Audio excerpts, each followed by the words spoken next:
बहुत समय पहले लंका का शक्तिशाली और विद्वान राजा रावण भगवान शिव का परम भक्त था, लेकिन उसके मन में असीम शक्ति पाने की तीव्र इच्छा थी।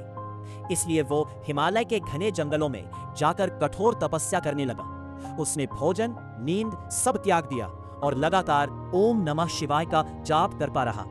फिर भी जब भगवान शिव प्रकट नहीं हुए तो उसने अपनी भक्ति की चरम सीमा दिखाने के लिए एक एक करके अपने 10 सिरों की आहुति देनी शुरू कर दी।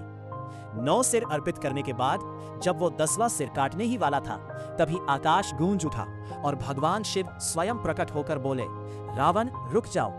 उन्होंने उसकी अटूट भक्ति से प्रसन्न होकर उसके सभी सिर वापस जोड़ दिए और उसे जीवन दान दिया। रावण भाव विभोर होकर उनके चरणों में गिर पड़ा।